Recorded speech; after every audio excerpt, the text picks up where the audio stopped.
تحياتي. بتاريخ 19/10/2023 رئيس الوزراء البريطاني ريشي سوناك يصل إلى فلسطين المحتلة مساندا الكيان الإسرائيلي. طيب وين نام الضيف؟ في فندق الملك داوود في القدس. تمام. شو قال؟ قال أنا سعيد لوجودي هنا في هذا الوقت المهم. من المهم لي أن أعبر عن مناصرتي للشعب الإسرائيلي بعد هذا الهجوم الإرهابي. انتهى الاقتباس. طبعا ريشي سوناك ما كان مولود قبل 77 عاما، وبالتحديد بتاريخ 22 يوليو تموز 1946 قبل نشأة الكيان الإسرائيلي، عندما تم استهداف فندق الملك داوود في القدس. نفس الفندق تم استهدافه بعملية إرهابية أدت إلى قتل 91 شخصا، وفي تقرير آخر 96 شخصا منهم عرب وإنجليز ويهود وأرمن وغيرهم من الجنسيات. الفندق كان المركز الرئيسي لقيادة العمليات البريطانية في فلسطين وسكرتاريا الحكومة الإنجليزية. بدك الخبر من صحيفة إنجليزية؟ تفضل. تفجير فندق يقتل 93 شخصا في القدس. ما قالت الصحيفة في تل أبيب، قالت في القدس. كمل الخبر. 14 مسؤول بريطاني ضحايا قنبلة تم زرعها من قبل مين؟ جويش تيرورستس، إرهابيين يهود. هذا الكلام مش من عندي، صحيفة إنجليزية. طيب بدك صورة للتفجير؟ تفضل. يا سوناك التاريخ بسجل، وهاي صورة الإنجليز اللي قاعدين ينتشروا ضحاياهم.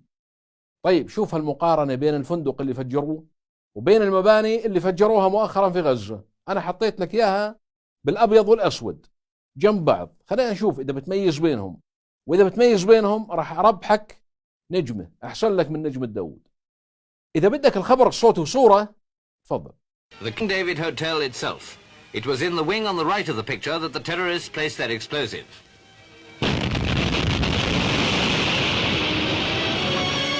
And the result of the crime, the tragic scene, is like a serious incident during the Blitz.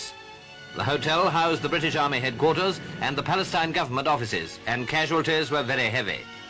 65 deaths are reported, and there is little or no hope of survival for any of the 58 missing. Nearly 50 others were injured. The Jewish terrorist organization, Irgun Tzvai Leumi, openly admitted responsibility for the bombing. Many arrests have been made. هذا الكلام كبير. طيب من الذي قام بالعملية؟ شوف الخبر من صحيفة هآرتس الإسرائيلية.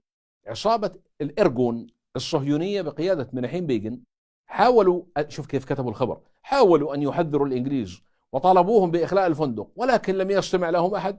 قتل 91 شخص. يعني من زمان وهم قاعدين بيشتغلوا بالطريقة هاي. نسيت يا سوناك النار اللي اكتويتوا فيها؟ على اعتبار انك انجليزي، نسيتوا النار اللي اكتويتوا فيها؟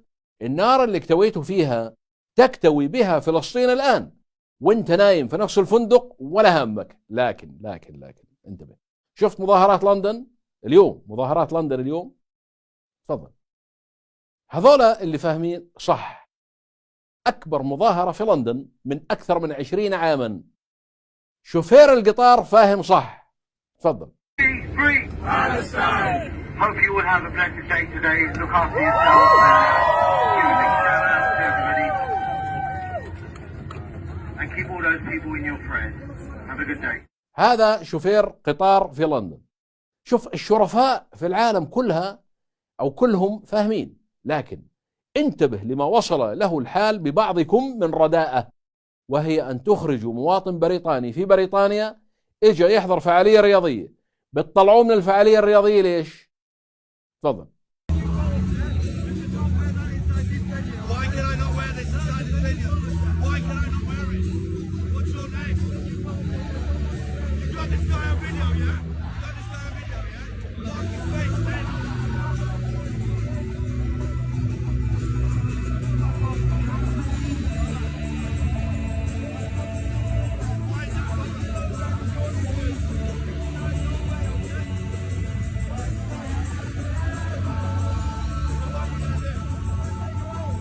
He's gonna take me out of here. He's gonna take me out of here for wearing this t-shirt.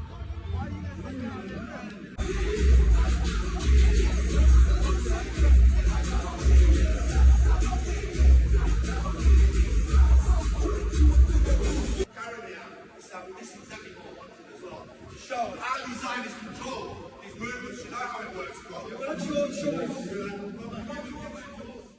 تخيل، لأنه يرتدي بلوزة مكتوب عليها فلسطين حرة. أوف، قميص مخوفكو.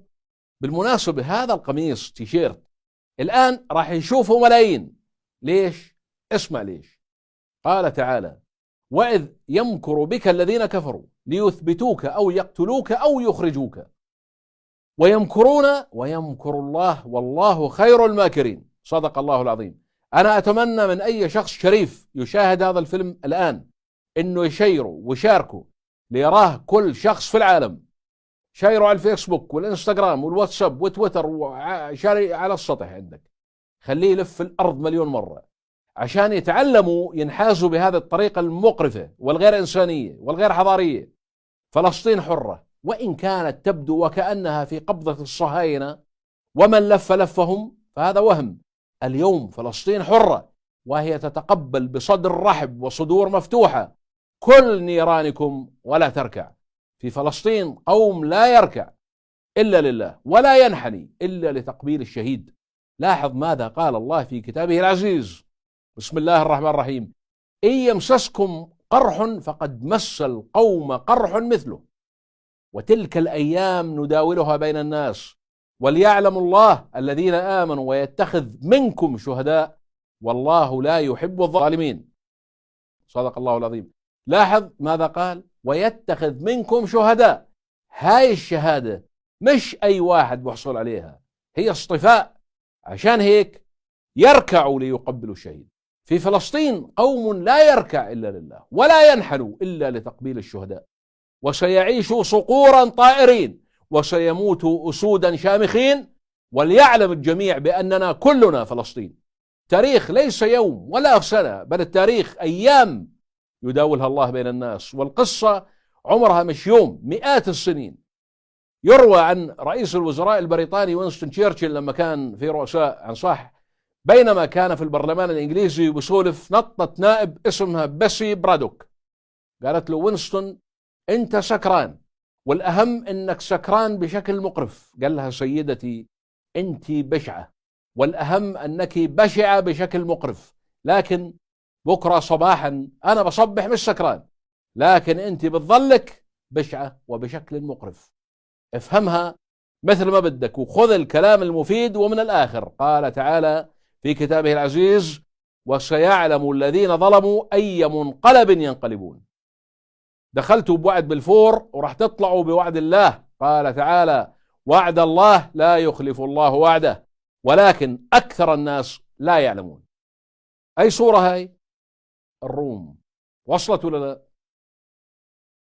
سوناك، انت نمت في فندق اسمه الملك داود.